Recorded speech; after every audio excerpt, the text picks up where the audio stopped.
Hi beautiful viewers, welcome back to Avanagowda Kannada blogs. ನಾನು ನಿಮ್ಮ ಮಾನು. ಎಲ್ಲರೂ ಹೇಗಿದ್ದೀರಾ? ಚೆನ್ನಾಗಿದ್ದೀರಾ? ನಾನು ಕೂಡ ತುಂಬಾ ಚೆನ್ನಾಗಿದ್ದೀನಿ. ಇವತ್ತಿನ ಒಂದು ಬ್ಲಾಗ್ನ ಮಾರ್ನಿಂಗಿಂದ ಶುರು ಮಾಡ್ಕೊಂಡಿದ್ದೀನಿ. ಆಲ್ರೆಡಿ ಒಂದು 7:15 ಆಗಿದೆ. ಸೊ ಇವಾಗ ಸ್ಟಾರ್ಟ್ ಮಾಡ್ಕೊಂಡಿದ್ದೀನಿ. ಇವತ್ತಿನ ದಿನ ಹೇಗೆ ಹೋಗುತ್ತೆ ಅಂತಲೂ ವಿಡಿಯೋನ ಕಂಟಿನ್ಯೂ ಮಾಡ್ತೀನಿ. ಹಾಗೆ ನೋಡಿ, ಇನ್ನೂ ಚಾನಲ್ ಯಾರಾದರೂ ಸಬ್ಸ್ಕ್ರೈಬ್ ಆಗಿಲ್ಲ ಅಂದರೆ ಸಬ್ಸ್ಕ್ರೈಬ್ ಮಾಡ್ಕೊಳ್ಳಿ. ಹಾಗೆ ಮರಿದಂಗೆ ಬೆಲ್ ಬಟನ್ ಕ್ಲಿಕ್ ಮಾಡಿ ವಿಡಿಯೋ ಕೊನೆಯವರೆಗೂ ನೋಡಿ. ನಿಮ್ಮ ಅನಿಸಿಕೆಗಳನ್ನ ನನಗೆ ಕಮೆಂಟ್ ಸೆಕ್ಷನಲ್ಲಿ ಕಮೆಂಟ್ ಮಾಡಿ. ಹಾಗೆ ಇವಾಗ ನಾನು ಅಡುಗೆಗೆ ಅಂತ ಹೇಳ್ಬಿಟ್ಟು ರೆಡಿ ಮಾಡ್ಕೊಳ್ತಾ ಇದ್ದೀನಿ. ಅಡುಗೆ ಬಂದು ಪ್ರವೀಣ್ ಅವ್ರಿಗೆ ರೈಸ್ ಇಟ್ಟಿದ್ದೀನಿ. ಇವಾಗ ಸಾಂಬಾರು ಮಾಡಿ ಮುದ್ದೆ ಮಾಡ್ತಾಯಿದ್ದೀನಿ. ಸಾಂಬಾರು ಅವ್ರಿಗೆ ನೈಟ್ಗೆ ಆಗೋ ತನಕ ಮಾಡ್ತೀನಿ ಊರಿಗೆ ಹೋಗೋದ್ರಿಂದ. ನೆಕ್ಸ್ಟ್ ಡೇ ಮಾರ್ನಿಂಗ್ ನಾನೊಂದು 11-11:30 ಬಂದುಬಿಡ್ತೇನಲ್ಲ, ಹಾಗಾಗಿ ಅವ್ರಿಗೆ ಮಾತ್ರ ಇವತ್ತಾಗೋ ಥರ ಮಧ್ಯಾಹ್ನಕ್ಕೆ ಮತ್ತು ರಾತ್ರಿಗೆ ಆಗೋ ಥರ ನಾನು ಸಾಂಬಾರನ್ನ ಮಾಡಿಟ್ಟು ಹೋದರೆ ಅವ್ರು ಬೇಕಾದ್ರೆ ರೈಸ್ ಖಾಲಿ ಆದರೆ ಅದನ್ನು ತಿರ್ಗಾ ಮಾಡ್ಕೊಳ್ತಾರೆ ಅಂತ ಹೇಳ್ಬಿಟ್ಟು ನಾನೇ ಬೇಗ ಅಡುಗೆಗಳನ್ನ ಮಾಡ್ತಾಯಿದ್ದೆ. ಸೊ ಇವತ್ತೊಂದು ಕಂಪ್ಲೀಟ್ ವ್ಲಾಗಲ್ಲಿ ಅಪ್ಪುನ ನಾನು ತೋರಿಸ್ತೀನಿ. ನೆಕ್ಸ್ಟ್ ಯಾವಾಗ ತೋರಿಸ್ತೀನೋ ನನಗೆ ಗೊತ್ತಿಲ್ಲ. ಹಾಗಾಗಿ ಅಲ್ಲಿಗೆ ಹೋದ್ಮೇಲೆ ಅವನ ಆಟ ಪಾಠ ಪ್ರತಿಯೊಂದೂ ಈ ವಿಡಿಯೋದಲ್ಲಿ ಹಾಕಿರ್ತೀನಿ. ಸೊ ಟಿಫನ್ ಎಲ್ಲ ಮುಗೀತು. ಇವಾಗ ಹೋಗ್ತಾ ಇದ್ದೀವಿ ಅಮ್ಮನ ಮನೆಗೆ. ಅಪ್ಪನ ತುಂಬ ದಿವಸ ಆಯಿತು, ತುಂಬ ಮಿಸ್ ಮಾಡ್ಕೊಳ್ತಾ ಇದ್ದೀನಿ. ಬರೀ ಒಂದು ವಾರಕ್ಕೆ ಈ ಥರ ಆಗೋಯ್ತು. ಇನ್ನು ಹೆಂಗಪ್ಪ ಬಿಟ್ಟಿರೋದು ಅಂತ ಅನಿಸ್ಬಿಡುತ್ತೆ. ಹಾಗೆ ಅವನೊಂದಿಷ್ಟು ಲೀಸ್ಟ್ ಹೇಳಿದ್ದಾನೆ ನನಗೆ, ಅದನ್ನು ತೊಗೊಂಡು ಬನ್ನಿ, ಇದನ್ನು ತೊಗೊಂಡು ಬನ್ನಿ, ಸೈಕಲ್ ತೊಗೊಂಡು ಬನ್ನಿ. ಆಮೇಲೆ ಅವನಿಗೆ ಡ್ರೈ ಫ್ರೂಟ್ಸ್ ಬುಕ್ ಮಾಡಿದೆ, ಅದು ಬಂದಿತ್ತು. ಹಾಗೆ ಡೈರಿಲಿ ತುಪ್ಪ ಕೂಡ ತರಿಸಿದ್ದೆ, ಅದನ್ನು ಕೂಡ ಕಾಯಿಸಿ ಎಲ್ಲ ತೊಗೊಂಡು ಹೋಗ್ತಾ ಇದ್ದೀನಿ. ಅವನಿಗೆ ಬಟ್ಟೆಗಳು ಕೇಳಿದರು, ಸಮ್ಮರ್ ಅಲ್ವಾ, ಸ್ವಲ್ಪ ಶಾರ್ಟ್ ಆಗಿರೋ ಅಂಥದ್ದನ್ನು, ಆಮೇಲೆ ಬನೀನ್ಸ್ಗಳು ಇದನ್ನೆಲ್ಲ ಕೇಳಿದರು, ಅದನ್ನು ತೊಗೊಂಡು ಸೊ ಬ್ಯಾಗೆಲ್ಲ ಪ್ಯಾಕ್ ಮಾಡಿದ್ದೀನಿ. ಈಚೆಗಡೆ ಅವನದು ವೆಹಿಕಲ್ ಕೂಡ ಇಟ್ಟಿದ್ದೀನಿ. ಪ್ರವೀಣು ರೀಚ್ ಹೋಗಿದ್ದಾರೆ. ಅವ್ರು ಬಂದಿದ್ದ ತಕ್ಷಣ ಹೊರಡೋದು. ತುಂಬ ಒಂಥರ ಮಿಸ್ ಮಾಡ್ಕೊತದೆ. ಅವ್ನು ಫೋನಲ್ಲಿ ಮಾತಾಡೋದು ಜಾಸ್ತಿ ಕಮ್ಮಿ ಅಲ್ವಾ, ಬರೀ ಅಮ್ಮ ಅಷ್ಟೇ. ಅಮ್ಮ ಅಲ್ಲಿ ಬೌ ಅಂತ ನಾಯಿಗಳಿದೆ ಮತ್ತು ಅದ್ರ ಬಗ್ಗೆ ಹೇಳ್ತಾ ಇರ್ತಾನೆ. ಹಿಂಗೆ ಸಣ್ಣ ಪುಟ್ಟದ್ದು ಮಾತ್ರ ಹೇಳ್ತಾ ಇದ್ದ. ಸೊ ಹಾಗಾಗಿ ಹೋಗಿ ನಾಳೆ ಇವತ್ತು ಇದ್ಬಿಟ್ಟು ನಾಳೆ ಸ್ವಲ್ಪ ಮಧ್ಯಾಹ್ನದಂಗೆ ಬರ್ತೀನಿ. ನನಗೆ ಕ್ರೋಶ ಆರ್ಡ್ರ್ ಇತ್ತು, ಅದನ್ನು ಕಂಪ್ಲೀಟ್ ಮಾಡಿ ಕೊಡಬೇಕಲ್ಲ, ಹಾಗಾಗಿ ಇವತ್ತು ಹೋಗಿ ನಾಳೆ ಬರೋ ಥರ. ಸೊ ಇವಾಗ ಹೊರಡ್ತೀನಿ ನಾನು. ಫೋನ್ ಮೇಲೆ ಫೋನ್ ಮಾಡಿಸ್ತಾನೆ ಇದ್ದ ಅಪ್ಪು. ಅಮ್ಮ ಯಾವಾಗ ಬರ್ತೀಯಾ, ಅಮ್ಮ ಯಾವಾಗ ಅಂತ ಕೇಳ್ತಾನೆ ಇದ್ದ. ಹಾಗಾಗಿ ಬೇಗನೆ ಒಂದು 11:30 ಅಷ್ಟೊತ್ತಿಗೆಲ್ಲ ಹೊರಟ್ವಿ ನಾವು ಊರಿಗೆ.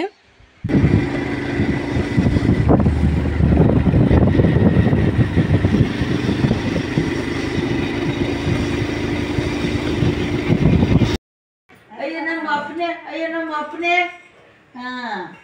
ಐಸು ತಂದ್ಬಿಟ್ಟವ್ರೆ. ನಿಂಕಿ ಐಸು. ನಾವು ಅಲ್ಲಿಗೆ ಹೋದಾಗ ಸ್ವಲ್ಪ ಐಸ್ ಕ್ರೀಮ್ ಎಲ್ಲ ತೊಗೊಂಡೋಗಿದ್ವಿ. ಯಾಕಂದರೆ ಸ್ವಲ್ಪ ತುಂಬ ಬಿಸಿಲಿತ್ತು. ಹಾಗಾಗಿ ಅಪ್ಪು ಮಲಗಿದ್ದ. ಅವನ್ನ ಅಮ್ಮ ಎಬ್ಬಿಸ್ಬಿಟ್ರು, ನಾವು ಬಂದ್ವಿ ಅಂತ ಹೇಳ್ಬಿಟ್ಟು ಎಬ್ಬಿಸ್ಬಿಟ್ರು. ಅವ್ನಿಗೆ ಅರ್ಧಂಬರ್ಧ ನಿದ್ದೆ ಆಗೋಯ್ತು. ಐಸ್ ಕ್ರೀಮ್ ನೋಡಿ ಅಂತ ಇದ್ದ. ನನ್ನ ಹತ್ರನೇ ಬರ್ತಾಯಿಲ್ಲ. ಆಮೇಲೆ ಅವ್ರ ಅಪ್ಪ ಅಂತ ಹೇಳಿದ್ದಕ್ಕೆ ಆಮೇಲೆ ಎತ್ಕೊಂಡು ಹೋದೆ ಅವ್ರ ಅಪ್ಪನ ಹತ್ರ. ಯಾಕಂದರೆ ಅವರು ಬೇಗನೆ ಹೋಗಬೇಕಾಯ್ತು. ಯಾಕಂದರೆ ಚಿಕನ್ ಶಾಪ್ ಬೇರೆ ತೆಗ್ದಿದ್ವಿ ನಾವು ಅವತ್ತು.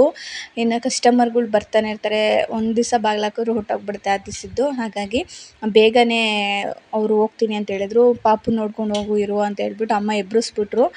ಆಮೇಲೆ ಎತ್ಕೊಂಡು ಹೋಗಿ ಅಲ್ಲೇ ತೋರಿಸ್ದೆ. ಗಾಡಿಲೇ ಕೂತಿದ್ರು, ಅವ್ರು ಇಳಿಲೇ ಇಲ್ಲ. ಹೋಗಬೇಕು, ಟೈಮ್ ಆಗಿಬಿಡುತ್ತೆ, ಇನ್ನು ಕಸ್ಟಮರ್ಗಳು ಬಂದುಬಿಡ್ತಾರೆ ಅಂತ ಹೇಳ್ಬಿಟ್ಟು ಹಾಗೆ ಎತ್ಕೊಂಡು ಹೋಗಿ ಅವ್ರಿಗೆ ಕೊಟ್ಟೆ. ಅವನಂತೂ ಮೂತಿ ಹೆಂಗೆ ಮಾಡ್ಕೊತ ಇದ್ದ ಅಂದರೆ ಅಂತ ಮಾಡ್ತಾವನೆ. ಅವ್ರ ಅಜ್ಜಿಗೆಲ್ಲ ಬಾಯ್ ಮಾಡ್ತಾವೆ. ನಾನು ಹಿಂಗೇನೆ ಹೋಗ್ತೀನಿ ಬೈಶೆಟ್ಟಲ್ಲಿಗೆ, ನಾನು ಬರಲ್ಲ ಅಂತ ಅಂತ ಮೂತಿನ ಮಾಡಿಕೊಂಡು ಅವ್ರ ಅಪ್ಪನ ಹತ್ರ ಹೇಳ್ತಾ ಇದ್ದ. ಆಮೇಲೆ ಕಂಪ್ಲೇಂಟ್ ಎಲ್ಲ ಹೇಳ್ತಾ ಇದ್ದ, ಅಮ್ಮಮ್ಮ ಚಚ್ಚಿ ಅಂತೇನೇನೋ ಹೇಳ್ತಾ ಇದ್ದ. ಸರಿ ಆಯಿತು ಹೋಗಪ್ಪ, ನನ್ನ ಕೆಲಸಕ್ಕೆ ಟೈಮ್ ಆಗುತ್ತೆ ಅಂತ ಹೇಳ್ಬಿಟ್ಟು ಒಂದು ಸ್ವಲ್ಪ ಎತ್ಕೊಂಡು ಮುದ್ದಾಡಿ ಮಗನ. ಆನಂತರ ಅವರು ಕೂಡ ಹೋದರು. ಆಮೇಲೆ ಐಸ್ ಕ್ರೀಮ್ ತಂದಿದ್ನಲ್ಲ, ಅಪ್ಪಗೆ ಐಸ್ ಕ್ರೀಮ್ ತುಂಬಾ ಇಷ್ಟ. ನಾನು ಅಲ್ಲಿಗೆ ಹೋಗಿರೋದ್ರೆ ನಾವು ಅಲ್ಲಿ ಎಲ್ಲೂ ಹತ್ರ ಅಂಗಡಿನೂ ಕೂಡ ಇಲ್ಲ ಅಮ್ಮ ತರಿಸ್ಕೊಡೋದಕ್ಕೆ. ಹಾಗಾಗಿ ನಾನೇ ಬರಬೇಕಾದ್ರೆ ಫ್ಯಾಮಿಲಿ ಪ್ಯಾಕ್ ಐಸ್ ಕ್ರೀಮ್ನ ತೊಗೊಂಡು ಬಂದಿದ್ದೆ. ಅವನು ಕೂತ್ಕೊಂಡು ಬಟ್ಲಿಗೆ ಹಾಕಿ ಕೊಟ್ಟಿದ್ದ ತಕ್ಷಣ ಇವಾಗ ಅವನೇ ತಿಂತಾನೆ. ಅದರಲ್ಲೂ ನೋಡ್ಬೋದು ಅವನ ಎಕ್ಸ್ಪ್ರೆಷನ್ ಅಂತೂ ಅಂತೆಲ್ಲ ಮಾಡ್ತಾಯಿದ್ದ. ಆನಂತರ ಅವ್ನು ಗಾಡಿ ಕೇಳ್ತಾ ಇದ್ನಲ್ಲ, ತುಂಬ ಮಿಸ್ ಮಾಡ್ಕೊಂಬಿಟ್ಟಿದ್ದಾನೆ. ಅದು ನೋಡಿದ ತಕ್ಷಣ ಓಡೋಗಿ ಕೂತ್ಕೊಂಡು ಆಟಾಡೋದಕ್ಕೆ ಅಂತ ಹೇಳ್ಬಿಟ್ಟು ಶುರು ಮಾಡ್ದ. ಮಕ್ಕಳೇ ಹಾಗೆ, ಏನಾದರೂ ಒಂದು ಹಚ್ಕೊಂಡಾಗ ಸಡನ್ನಾಗಿ ಅದನ್ನು ನೋಡಿದಾಗ ಏನೋ ಒಂಥರ ಅವ್ರಿಗೆ ಒಂಥರ ಖುಷಿ ಆಗ್ತಾ ಇರುತ್ತೆ. ಅಮ್ಮ ಅಂತೂ ಹೇಳ್ತಾನೆ ಇದ್ದರು, ತೊಗೊಂಡು ಬಾ ಅಂತಂದರೆ ನನಗೆ ಆಗಿರಲಿಲ್ಲ. ಹೆಂಗೋ ಇವಾಗ ಬಂದುಬಿಟ್ಟಿದ್ದೀನಲ್ಲ, ಹಂಗೆ ತೊಗೊಂಡು ಬರೋಣ ಅಂತಲೇ ಹೇಳ್ಬಿಟ್ಟು ತೊಗೊಂಡು ಬಂದೆ. ಅವನಂತೂ ತುಂಬ ಖುಷಿಯಾಗಿ ನೋಡ್ಬೋದು ಈಚೆಗಡೆ ಎಲ್ಲ ಎತ್ಕೊಂಡು ಹೋಗಿ ಅದನ್ನು ಸುತ್ತಾಡಿ ಆಮೇಲೆ ಅದನ್ನು ಅವ್ನ ಫ್ರೆಂಡಿಗೆ ತೋರಿಸೋದಕ್ಕೆ ಅಂತ ಹೋಗ್ತಾ ಇದ್ದಾನೆ. ಪಕ್ಕದಲ್ಲಿ ಬಾಡಿಗೆಗಿದ್ದಾರೆ ಇಬ್ಬರು ಮಕ್ಕಳು, ಅವ್ರಿಗೆ ಹೋಗಿ ತೋರಿಸೋದಕ್ಕೆ ಅಂತ ಹೇಳ್ಬಿಟ್ಟು ಅಮ್ಮ ಅಲ್ಲಿಗೆ ಹೋಗಿ ತೋರಿಸ್ಕೊಂಡು ಬರ್ತೀನಿ ಅಂತ ಹೇಳ್ಬಿಟ್ಟು ಓಡೋಗ್ತಾ ಇದ್ದಾನೆ ಗಾಡಿನ ಎತ್ಕೊಂಡು ಹೋಗಿ. ಅಂದರೆ ಇಲ್ಲೆಲ್ಲ ತುಂಬ ದೊಡ್ಡ ದೊಡ್ಡ ಮಕ್ಕಳೆಲ್ಲ ಇದ್ದಾರೆ, ಮಕ್ಕಳು ಜಾಸ್ತಿ ಇದ್ದಾರೆ, ಸಮ್ಮರ್ ಹಾಲಿಡೇಸ್ ಬೇರೆ ಅಲ್ವಾ. ಅವರೆಲ್ಲ ಸೈಕಲ್ ಎತ್ಕೊಂಡು ಬಂದು ಆಟ ಆಡ್ತಾ ಇದ್ರಂತೆ, ಅದನ್ನೇ ಸುಮ್ಮನೆ ನೋಡ್ಕೊಂಡು ಕೂತ್ಕೊಳ್ತಾ ಇದ್ದಂತೆ. ಅದಕ್ಕೆ ಅಮ್ಮ ಅವನ ಹತ್ರ ಇದೆ ಅಲ್ಲ ತೊಗೊಂಡು ಬಾ, ಅವನು ಇಲ್ಲಿ ಆಟ ಆಡ್ತಾನೆ ಎಲ್ಲರ ಜೊತೆನೂ ಅಂತ ಒಂದೇ ಸಮ ನಂಗೆ ಬೈತಾನೇ ಇದ್ದರು. ಹಾಗಾಗಿ ತೊಗೊಂಡು ಬಂದು ಇವತ್ತು ಕೊಟ್ಟಿದ್ದೀನಿ. ನೋಡ್ಬೋದು ಅಲ್ಲಿಗೆ ಹೋಗಿ ಕರೆದ, ಅವರು ಮಲಗಿದ್ರೇನೋ ಪಾಪ ಬರಲಿಲ್ಲ. ತಿರ್ಗಿ ಅವನೇ ಒಬ್ಬನೇ ಆರಾಮಾಗಿ ಆಟ ಆಡ್ಕೊಳ್ತಾ ಇದ್ದ. ಹೆಂಗೋ ಇಲ್ಲಿ ಮಕ್ಕಳಿರೋದ್ರಿಂದ ಅವನು ಆರಾಮಾಗಿ ಆಟ ಆಡಿಕೊಂಡು ಆರಾಮಾಗಿದ್ದಾನೆ, ಅದೊಂದು ನೆಮ್ಮದಿ. ನಾವು ಬೇರೆ ಕೆಲಸ ಇದರಲ್ಲಿ ನಾವು ಏನಾದರೂ ಮಾಡ್ಕೊಳ್ಬೋದು. ಹಾಗೆ ಸ್ವಲ್ಪ ಹೊತ್ತು ಆಟ ಆಡಿ ಬಂದ ಮೇಲೆ ಅವ್ನು ನೋಡ್ಬೋದು ನಾನು ಬ್ಯಾಗಲ್ಲಿ ಡ್ರೈ ಫ್ರೂಟ್ಸ್ ಎಲ್ಲ ತೊಗೊಂಡು ಬಂದಿದ್ದೆ, ಅವನಿಗೆ ತುಪ್ಪ ಎಲ್ಲ, ಅದನ್ನು ಚೆಕ್ ಮಾಡಿ ಒಂದೊಂದೇ ಅವ್ರ ಅಮ್ಮಮ್ಮನ ಕೈಲಿ ಕೊಡ್ತಾ ಇರೋದು. ಅಮ್ಮಮ್ಮ ಅಂತೇಳಿ ತೋರಿಸ್ತಾ ಇದ್ದ. ನಾನು ಇನ್ನೊಂದು ಫೋನ್ ಕೂಡ ಅದರೊಳಗೆ ಹಾಕಿದ್ದೆ. ಅವನು ಅದನ್ನು ಹಿಂದೆಗಡೆ ರ್ಯಾಪರ್ನ ತೆಗ್ದುಬಿಟ್ಟು ಅದರಲ್ಲಿ ಅವ್ನು ಮಾತಾಡ್ತಾ ಇದ್ದಾನೆ, ಅಮ್ಮ ಅಜ್ಜಿ ಅಮ್ಮಮ್ಮ ಅಂತ ಅದರಲ್ಲಿ ಮಾತಾಡ್ತಾ ಇದ್ದಾನೆ. ಆ್ಯಂಡ್ ಇವತ್ತು ಕಂಪ್ಲೀಟ್ ಅಲ್ಲೇ ಅರ್ಧಕ್ಕರ್ಧ ಅವನೇ ಇರ್ತಾನೆ. ನಾನು ಇನ್ನು ಯಾವಾಗ ತೋರಿಸ್ತೀನೋ ಇಲ್ವೋ ನನಗೆ ಗೊತ್ತಿಲ್ಲ, ಆವಾಗಲೇ ಹೇಳ್ದ ಹಾಗೆ. ಅದಕ್ಕೋಸ್ಕರ ಇದ್ರಲ್ಲಿ ಆದಷ್ಟು ಅವನ್ನ ಕ್ಯಾಪ್ಚರ್ ಮಾಡಿಕೊಂಡೆ, ನಾನು ಕೂಡ ಯಾವಾಗಾದರೂ ನೋಡ್ಬೋದಲ್ಲ ಅಂತ ಹೇಳ್ಬಿಟ್ಟು. ಹಾಗೆ ಇಲ್ಲಿ ಅಜ್ಜಿ ಅಲ್ಲಿ ಬಂದಿದ್ದರು, ಅಲ್ಲಿ ಎಲ್ಲೆಡ್ಕೆ ಚಚ್ತಾಯಿದ್ರೆ ಅವನು ಮುಖ ತೊಳ್ಸಿದ್ರು ಅಮ್ಮ, ಬಟ್ಟೆ ಹಾಕ್ತೀನಿ ಅಂತ ಹೇಳಿದ್ರೆ ಅದೊಂದು ಹಾಕ್ಕೊಂಡ್ಬಿಟ್ಟು ಬಂದುಬಿಟ್ಟು ಎಲ್ಲೆಡ್ಕೆ ಚಚ್ಚಿಸ್ಕೊಂಡು ಕೂತ್ಕೊಂಡಿರೋದು, ನನಗೆ ಕೊಡು ಅಂತ ಹಿಂಸೆ. ಈ ಗಾಡಿ ಮೇಲೆ ಹತ್ತಿ ನಿಂತ್ಕೊಳ್ಳೋಕೆ ಹೋಗೋದು, ಏನಾದರೂ ಒಂದು ಈ ಥರ ಮಾಡ್ತಾನೆ ಇರೋದು. ಎಷ್ಟು ಜಾಗ್ರತೆಯಿಂದ ಇದ್ದರೂ ಆಗಲ್ಲ, ಅಷ್ಟು ಹಠ, ಅಷ್ಟು ಏನೇ ಒಂದು ಬೇಕು ಅಂದರೆ ಅದನ್ನು ಮಾಡಿಬಿಡ್ಬೇಕು. ಅವನು ಗಾಡಿನ ಬಿಡ್ತಾನೇ ಇಲ್ಲ, ಗಾಡಿ ತೊಗೊಂಡ್ಮೇದಂತೂ. ನಾವೀಗ ಇಲ್ಲೇನು ಬಂದಾಗ ಅಂದರೆ ಅವನು ಹಾಡು, ಅವ್ನು ಡ್ಯಾನ್ಸು, ಆಮೇಲೆ ಡ್ಯಾನ್ಸ್ ಕೂಡ ಕಲ್ತ್ಕೊಂಡ್ಬಿಟ್ಟಿದ್ದಾನೆ. ಪಕ್ಕದ ಮನೆ ಹುಡುಗ ಆಡೋದನ್ನ ನೋಡ್ಬೋದು, ಕೈ ಇದು ಮಾಡೋದು, ಸೊಂಟ ಮಾಡೋದು, ಕಾಲಲ್ಲಿ ಅದೇನೇನೋ ಮ್ಯೂಸಿಕ್ ಬರುತ್ತಲ್ಲ ಇನ್ಸ್ಟಾಗ್ರಾಮಲ್ಲಿ, ಅದನ್ನೆಲ್ಲ ಹಾಕಿದ್ರೆ ನೋಡಿ ಆ ಥರ ಬಗ್ಕೊಂಡೆಲ್ಲ ಮಾಡೋದು, ಈ ಥರ ಡ್ಯಾನ್ಸ್ ಆಡೋದನ್ನ ಕಲ್ತ್ಬಿಟ್ಟಿದ್ದಾನೆ ಬೇಜಾನು. ಹೀಗೆ ಮಧ್ಯಾಹ್ನ ಆಗ್ತಾ ಇದ್ದಂಗೆ ನಮ್ಮೂರಲ್ಲಿ ಮಳೆ ಸ್ಟಾರ್ಟ್ ಆಗೋಯಿತು. ಅಜ್ಜಿ ಊರಲ್ಲಿ ನನಗೆ ಶಾಕ್ ಆಗೋಯ್ತು, ಏನು ಇದ್ದಕ್ಕಿದ್ದಂಗೆ ಮಳೆ ಬಂದ್ಬಿಡ್ತಲ್ಲ ಅಂತ. ಯಾಕಂದರೆ ಸ್ವಲ್ಪ ಬಿಸಿಲು ಮಳೆ ಆ ಥರ ಇತ್ತು. ನಾನು ಬರಲ್ವೇನೋ ಅಂತಲೇ ಅಂದ್ಕೊಂಡಿದ್ದೆ. ಹನಿ ಬಿತ್ತು, ಆಮೇಲೆ ಸ್ಟಾಪ್ ಆಗಿತ್ತು, ಮಳೆ ಬರಲೇ ಇಲ್ಲ ತಿರ್ಗಾ. ಇಲ್ಲಿ ನೋಡ್ಬೋದು ಪಕ್ಕದ ಮನೆ ಹುಡುಗ ಬಂದಿದ್ನಲ್ಲ, ಅವನು ಹೇಳ್ಕೊಡೋದು ಬನಾನಾ, ಆಮೇಲೆ ಆ್ಯಪಲ್ ಅದು ಬರುತ್ತಲ್ಲ, ಅದು ನಾವು ಹೇಳ್ಕೊಟ್ಟಿದ್ನ ಅದನ್ನು ತೋರಿಸೋದು. ಈ ಥರದ್ದೆಲ್ಲ ಮಾಡ್ತಾ ಆಟ ಆಡ್ತಾ ಎಂಜಾಯ್ ಮಾಡಿಕೊಂಡು ಸಮ್ಮರ್ ಹಾಲಿಡೇಸ್ ಅವನೇ ಏನೋ ಒಂಥರ ಎಂಜಾಯ್ ಮಾಡ್ತಾ ಇದ್ದಾನೇನೋ, ಸಮ್ಮರ್ ಹಾಲಿಡೇಸ್ಗೇನೆ ಅಂತಲೇ ಅಮ್ಮಮ್ಮನ ಮನೆಗೆ ಬಂದಿದ್ದಾನೇನೋ ಅನ್ನೋ ಥರ. ಆಮೇಲೆ ಅದು ಯಾವುದೋ ಬಟ್ಟೆ ಸಿಕ್ಬಿಟ್ಟಿದೆ ಅವನಿಗೆ, ಇದ್ರದ್ದು ಬಟ್ಟೆ ಅಂದರೆ ನಾವು ಹೊಲಿತೀವಲ್ಲ ಟೈಲರ್ದಿಂಗೆ ಬ್ಲೌಸ್ ಪೀಸ್ ಬರುತ್ತಲ್ಲ, ಆ ಬಟ್ಟೆ ತೊಗೊಂಡು ಅವ್ರ ದೊಡ್ಡಮ್ಮಂಗೆ ಎಸೆಯೋದು, ಆ ಮಕ್ಕಳಿಗೆ ಎಸೆಯೋದು. ಈ ಥರನೇ ಆಟ ಆಡಿಕೊಂಡು ಅವ್ರ ದೊಡ್ಡಮ್ಮನ್ನ ಕಿಚಾಯಿಸ್ಕೊಂಡು ನನಗೆ ಎಸಿತಾ ಇದ್ದ, ಸಡನ್ನಾಗಿ ಅವ್ರ ದೊಡ್ಡಮ್ಮಂಗೆ ಎಸೆಯೋದು, ಈ ಥರ ಮಾಡ್ತಾಯಿದ್ದ. ಇಲ್ಲಿಗೆ ಬಂದರೆ ಬೇರೆ ಏನಂದರೆ ಬರೀ ನಾವೇನು ಕೆಲಸ ಮಾಡೋಂಗಿಲ್ಲ, ಬರೀ ಈ ಥರದ್ದು ಆಟ ಆಡೋದನ್ನ ನೋಡಬೇಕು, ಈ ಥರ ಈಚೆಗಡೆ ತಿರುಗಾಡಬೇಕು ಅಷ್ಟೇ. ಆವಾಗಲೇ ಮಳೆ ಬರ್ತಾಯಿತ್ತಲ್ವ, ಅದು ನಿಂತೋಯ್ತು ಸಡನ್ನಾಗಿ. ಆಮೇಲೆ ನೋಡಬೇಕು ಎಷ್ಟು ಜೋರಾಗಿ ಮಳೆ ಬಂತು ಅಂದರೆ, ನೆಲ ಅಂತೂ ಎಷ್ಟು ತಂಪಾಗಿ ಒಂಥರ ಮಣ್ಣಿನ ವಾಸನೆ ಘಮ್ಮಂತ ಬರುತ್ತೆ ನೋಡಿ ನೆಲ ಬಿದ್ದಾಗ, ಆ ಥರ ಬರ್ತಾಯಿತ್ತು ಮಣ್ಣಿನ ವಾಸನೆ ಅಂತೂ. ಅಪ್ಪು ನೋಡ್ಬೋದು, ಅವನು ಕೂಡ ಅದು ಮಳೆ ನೀರನ್ನ ಇಟ್ಕೊಳ್ಳೋದು, ಆಟ ಆಡೋದು ಎಲ್ಲ ಮಾಡ್ತಾಯಿದ್ದ.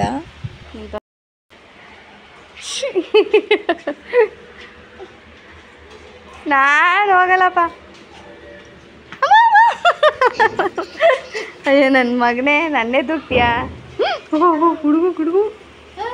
ಗುಡುಗು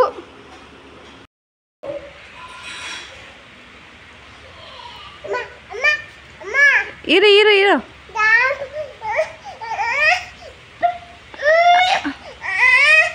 ಮಧ್ಯಾಹ್ನಕ್ಕೆ ಅಡುಗೆ ಅಕ್ಕ ಟೊಮೊಟೊ ಗೊಜ್ಜು ಅಂದರೆ ಮೊಟ್ಟೆ ಹಾಕ್ಬಿಟ್ಟು ಟೊಮೊಟೊ ಗೊಜ್ಜು ಮಾಡ್ತಾರೆ, ಅದು ತುಂಬ ಚೆನ್ನಾಗಿರುತ್ತೆ, ನಂಗೆ ತುಂಬ ಇಷ್ಟ. ಹಾಗೆ ಅದಕ್ಕೆ ಚಪಾತಿ ಮಾಡ್ಕೊಂಡಿದ್ವಿ, ನಾವು ಊಟ ಮಾಡಿ ಅಪ್ಪಗೂ ಕೂಡ ಸ್ವಲ್ಪ ಅರ್ಧ ಚಪಾತಿ ಮತ್ತು ರೈಸ್ ತಿಂದು ಹಾಗೆ ಉಯ್ಯಾಲೆ ಮೇಲೆ ನನ್ನ ಮೇಲೆ ಹಾಗೆ ಮಲ್ಕೊಂಡ್ಬಿಟ್ಟ. ನಾವು ಬಂದಾಗ ನಿಮಗೆ ಗೊತ್ತಿರ್ಬೋದಲ್ಲ, ಬಂದಾಗ ಎದ್ದುಬಿಟ್ಟಿದ್ನಲ್ಲ, ಹಾಗಾಗಿ ನಾನು ಉಯ್ಯಾಲೆ ಮೇಲೆ ಕೂತ್ಕೊಂಡಿದ್ರೆ ಹಂಗೆ ಮಲಗಿಬಿಟ್ಟ.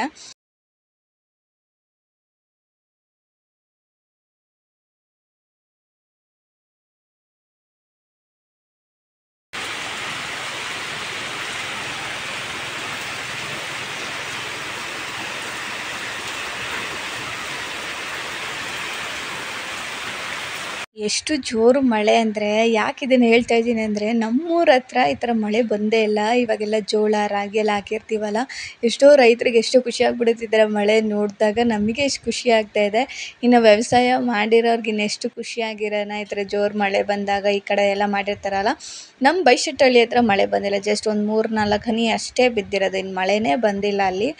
ಅದೇ ಕೇಳ್ತಾ ಇದ್ರು ಇಲ್ಲಿ ಎಷ್ಟು ಜೋರಾಗಿ ಬಿತ್ತು, ಅಲ್ಲಿ ಬೀಳಲಿಲ್ಲ ಅಂತಲೇ ಹೇಳ್ತಾ ಇದ್ದೆ. ಆಮೇಲೆ ಸಂಜೆ ಕರೆಂಟ್ ಹೋಗ್ಬಿಟ್ಟಿತ್ತು, ಎಲ್ಲ ಈಚೆ ಕಡೆನೇ ಕೂತಿದ್ವಿ. ಒಂದು 8 ಗಂಟೆಗೇನೋ ಕರೆಂಟ್ ಬಂತು, ಯಾಕಂದರೆ ಹಳ್ಳಿಗಳ ಕಡೆ ಗೊತ್ತಿರುತ್ತಲ್ಲ, ಸ್ವಲ್ಪ ಲೇಟಾಗಿ ಅವ್ರು ಕರೆಂಟ್ ಕೊಡೋದು ಮಳೆ ಗಿಳೆ ಬಂದಾಗ. ಅವಾಗ ಈಚೆ ಕಡೆನೇ ಕೂತ್ಕೊಂಡು ಮಕ್ಳ ಜೊತೆ ಆಟ ಆಡ್ತಾ ಅವ್ರ ಮಾತು, ಅವರ ಡ್ಯಾನ್ಸು, ಅವ್ರ ತರಲೆಗಳ್ನ ನೋಡ್ತಾ ಎಂಜಾಯ್ ಮಾಡೋದೇ ಒಂದು ಒಳ್ಳೆ ಟೈಮ್ ಸ್ಪೆಂಡ್ ಮಾಡಿದಂಗೆ ಆಯಿತು.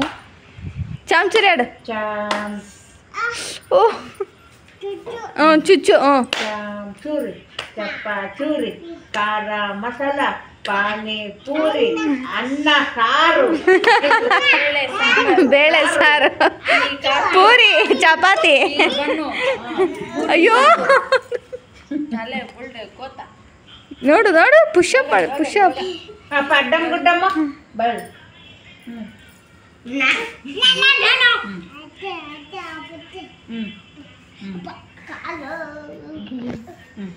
ಹೇಳು ಅಡ್ಡಮ್ ಗುಡ್ಡಮ್ ಅಂತ. ಅವಲಕ್ಕಿ ಪವಲಕ್ಕಿ ಕಾಂಚಿನ ಮಿನ ಡಾಮ್ ಡೂಮ್ ಕೈ ಕೊಟಾರ್. ಅವಲಕ್ಕಿ ಪವಲಕ್ಕಿ ಕಾಂಚಿನ ಮಿನ ಡಾಮ್ ಡೂಮ್ ಕೈ ಕೊಟಾರ್. ಅಕ್ಕಲಕ್ಕಿ ಪವಲಕ್ಕಿ ಕಾಂಚಿನ ಡಮಾರ್. ಎಲ್ಲ ಈ ಮಜೆತ ತೆಗಿತಾ ಇದೆಯಲ್ಲ. ಅಪ್ಪುನ ಆಟ ಆಡಿಸ್ತಾ ಎಷ್ಟು ಬೇಗ ಒಂದು ದಿವಸ ಕಳೆದೋಯ್ತಲ್ಲ ಅನ್ನೋದೇ ಬೇಜಾರಿನ. ನಾಳೆ ತಿರ್ಗಾ ಮತ್ತೆ ನಮ್ಮ ಮನೆಗೆ ಹೋಗಬೇಕು, ಇನ್ನು ಅವನು ಇರಲ್ಲ ಅನ್ನೋದೇ ಒಂದು ಬೇಜಾರು. ಯಾಕೆ ಅಪ್ಪುನ ಇಲ್ಲಿ ಬಿಟ್ಟಿರೋದು, ಏನಿಗೆ ಎತ್ತ ಅಂತ ನಾನು ಖಂಡಿತವಾಗ್ಲೂ ನೆಕ್ಸ್ಟ್ ಅಪ್ಕಮಿಂಗ್ ಬ್ಲಾಗ್ಸಲ್ಲಿ ನಾನು ತಿಳಿಸ್ತೀನಿ. ಸ್ವಲ್ಪ ಪ್ಲ್ಯಾನಿಂಗ್ ಮಾಡ್ಕೊಂಡಿದ್ದೀನಿ ನಾನು, ಅದಕ್ಕೋಸ್ಕರ ಸ್ವಲ್ಪ ದಿವಸ ಅಪ್ಪುನ ಬಿಟ್ಟು ಇರಬೇಕಾಗತ್ತೆ, ಹಾಗಾಗಿ ಬಿಟ್ಟಿದ್ದೀನಿ ಇಲ್ಲಿ. ಆಮೇಲೆ ಊಟ ಎಲ್ಲ ಮುಗಿಸ್ಕೊಂಡು ಬಂದ್ವಿ, ಅವನಿಗೂ ಕೂಡ ರೈಸ್ ಆ್ಯಂಡ್ ಸಾಂಬಾರು ತಿನ್ನಿಸ್ದೆ. ಹಾಗಾಗಿ ಅವನು ಇಲ್ಲಿ ಬಂದ ಮೇಲೆ ಒಳ್ಳೆ ಅಭ್ಯಾಸಗಳನ್ನ ಕಲ್ತ್ಕೊಂಡ್ಬಿಟ್ಟಿದ್ದಾನೆ. ನೈಟ್ ಊಟ ಆದಮೇಲೆ ವಾಕಿಂಗ್ ಮಾಡಬೇಕು, ಆಮೇಲೆ ದೇವ್ರ ಫೋಟೋಗೆ ಕೈ ಮುಗಿದು ಮಲ್ಕೊಳ್ಬೇಕು, ತಿರ್ಗಾ ಬೇಗ ಎದ್ದು ತಿರ್ಗಾ ವಾಕಿಂಗ್ ಮಾಡಬೇಕು, ತಿಂಡಿ ಮಾಡಬೇಕು, ಈ ಥರದ್ದೆಲ್ಲ ಕಲ್ತ್ಕೊಂಡ್ಬಿಟ್ಟಿದ್ದಾನೆ. ಅದನ್ನು ನನಗೆ ಹೇಳ್ಕೊಡ್ತಾ ಇದ್ದಾನೆ, ಬಾ ವಾಕಿಂಗ್ ಮಾಡು, ಬಾ ನೀನು ಕೂತ್ಕೊಳ್ಬೇಡ ಅಂತ ಹೇಳ್ಬಿಟ್ಟು ನನ್ನ ಕರ್ಕೊಂಡೋಗಿ ವಾಕಿಂಗ್ನ ನನ್ನ ಕೈಲಿ ಮಾಡಿಸ್ತಾ ಇದ್ದ. ಅವ್ರ ದೊಡ್ಡಮ್ಮನ್ನು ಕರ್ಕೊಂಡು ಬಂದು ವಾಕಿಂಗ್ ಮಾಡಿಸ್ತಾ ಇದ್ದ.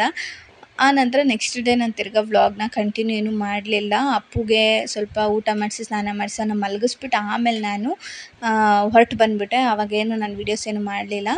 ಮನೆಗೆ ಬಂದ ಮೇಲೆ ನಾನು ತಿರ್ಗಾ ಮಧ್ಯಾಹ್ನಕ್ಕೆ ಮತ್ತು ರಾತ್ರಿಗೆ ಆಗೋ ಥರ ಅಡುಗೆನ ಮಾಡ್ಕೊಳ್ತಾ ಇದ್ದೆ, ಇಬ್ಬರೇ ಅಲ್ವಾ, ಹಾಗಾಗಿ ಸ್ವಲ್ಪ ಟೊಮೊಟೊ ಬಾತ್ ಮಾಡ್ಕೊಳ್ಳೋಣ ಅಂತ ಹೇಳಿ ಟೊಮೊಟೊ ಬಾತ್ ಮಾಡ್ಕೊಳ್ತಾ ಇದ್ದೆ. ಇನ್ನು ಅವನು ಎದ್ದಾಗ ನಾವು ಬಂದಾಗ ಅವ್ನಿಗೆ ಬೇಜಾರಾಗ್ಬಿಡುತ್ತೆ, ಅವ್ರ ಅಪ್ಪನ ಬೇರೆ ನೋಡ್ತಾನಲ್ಲ, ಬೇಜಾರಾಗಿ ಅಳ್ತಾನೆ ಅಂತ ಹೇಳ್ಬಿಟ್ಟು ನಾನೇನು ಅವನ್ನ ಮಲಗಿಸಾದ್ಮೇಲೆ ನಾವು ಬಂದ ಮೇಲೆ ನನಗಿದ್ದಿದ್ದೇ ಕೆಲಸ, ಬೇರೆ ಕೆಲಸ ಎಲ್ಲ ಮುಗಿಸಿ ಆನಂತರ ನಾನು ಕ್ರೋಶ ಆರ್ಡ್ರ್ ಇತ್ತು, ಹಾಗಾಗಿ ಅದನ್ನು ನಾನು ಮುಗಿಸ್ಕೊಟ್ಬಿಡೋಣ ಅಂತ ಹೇಳ್ಬಿಟ್ಟು ಅದನ್ನೇ ಮಾಡ್ತಾಯಿದ್ದೆ. ಸ್ವಲ್ಪ ಬೀಡ್ಸ್ ಎಲ್ಲ ತೊಗೊಂಡು ಬಂದಿದ್ನಲ್ಲ, ಅವರು ಡಿಸೈನ್ ಹಾಕೋದಕ್ಕೆ ಹೇಳಿದರು, ಹಾಗಾಗಿ ನಾನು ಅದನ್ನು ಹಾಕ್ತಾಯಿದ್ದೆ. ಹಾಗೆ ನನಗೆ ತುಂಬ ಜನ ಕ್ರೋಶ ಯಾವ ಥರ ಕಲಿಯೋದು, ಕ್ರೋಶ ಆರ್ಡ್ರ್ಗಳನ್ನ ಯಾವ ಥರ ಇಸ್ಕೊಳ್ಳೋದು, ಅದ್ರ ಬಗ್ಗೆ ಎಲ್ಲ ಸ್ವಲ್ಪ ಐಡಿಯಾ ಹೇಳಿ, ಹಾಗೆ ಅದ್ರ ಬಗ್ಗೆ ಏನಾದರೂ ತಿಳಿಸ್ಕೊಡಿ ನಮಗೆ ಅಂತೆಲ್ಲ ಕಮೆಂಟ್ ಮಾಡಿದ್ರಿ. ಹಾಗೆ ಇನ್ಸ್ಟಾಗ್ರಾಮಲ್ಲೂ ಕೂಡ ನನಗೆ ಕೇಳಿದ್ರಿ ಕಮೆಂಟ್ ಮೂಲಕ, ಮತ್ತು ನನಗೆ ಮೆಸೇಜ್ ಎಲ್ಲ ಮಾಡಿದ್ರಿ. ಆ ಮೆಸೇಜ್ ನಾನು ನೋಡಿದ್ದೆ, ಆದರೆ ರಿಪ್ಲೈ ಕೂಡ ಮಾಡೋದಕ್ಕಾಗ್ತಾ ಇರಲಿಲ್ಲ. ಹಾಗಾಗಿ ನಾನು ಏನು ಅಂದ್ಕೊಂಡೆ ಅಂದರೆ ಒಂದು ವೀಡಿಯೋ ಮಾಡಿಬಿಡೋಣ, ಕ್ರೋಶ ಯಾವ ಥರ ಆರ್ಡ್ರ್ಗಳನ್ನ ತೊಗೊಬೇಕು, ಯಾವ ಥರ ಬೇಗ ಕಲಿಬೇಕು. ನಾನು ಜಸ್ಟ್ 2 ಮಂತ್ಸ್ ಅಷ್ಟೇ ನಾನು ಕ್ರೋಶವನ್ನು ಕಲ್ತಿದ್ದೆ, ಇವಾಗ ಆಲ್ರೆಡಿ ಆರ್ಡ್ರ್ಗಳನ್ನ ತೊಗೊಳ್ತಾ ಇದ್ದೀನಿ. ಆದಷ್ಟು ಆರ್ಡ್ರ್ಗಳನ್ನ ತೊಗೊಂಡು ನಾನು ಮಾಡೋದಕ್ಕೆ ಶುರು ಮಾಡ್ಕೊಂಡಿದ್ದೀನಿ. ಅದ್ರ ಜೊತೆ ನಾನು ಹಾಗೇ ಹೊಸ ಡಿಸೈನ್ಸ್ಗಳನ್ನ ಹಾಗಾಗಿ ನಾನೇ ಕೂಡ ಕಲ್ತ್ಕೊಳ್ತಾ ಇದ್ದೀನಿ. ಸುಮ್ಮನೆ ಕ್ರೋಶ ಕಲಿತ್ರೆ ಆಗಲ್ಲ, ಅದನ್ನು ಒಂದು ಬುಕ್ ಥರ ನಾವು ಯಾವುದೆಲ್ಲ ಡಿಸೈನ್ ಹಾಕ್ತೀವಿ ಅದನ್ನು ಒಂದು ಬುಕ್ ಥರ ಮಾಡಿ ಇಟ್ಕೊಂಡ್ರೆ ನಾವು ಯಾವುದಾದ್ರೂ ಟೈಲರಿಂಗ್ ಶಾಪ್ಗಳಿಗೂ ಕೂಡ ಅದನ್ನು ತೋರಿಸಿ ನಾವು ಕೂಡ ಕ್ರೋಶ ಹಾಕ್ತೀವಿ ಅಂತ ಆರ್ಡ್ರ್ಗಳನ್ನ ಇಸ್ಕೊಳ್ಬೋದು. ಅದು ಯಾವ ಥರ ಮಾಡಬೇಕು ಅನ್ನೋದನ್ನು ಕೂಡ ನಾನು ನೆಕ್ಸ್ಟು ಅಪ್ಕಮಿಂಗ್ ಬ್ಲಾಗ್ಸಲ್ಲಿ ತೋರಿಸ್ತೀನಿ. ಅಲ್ಲಿವರೆಗೂ thank you for watching, lots of love. ಸಿಗ್ತೀನಿ ಮುಂದಿನ ವಿಡಿಯೋದಲ್ಲಿ.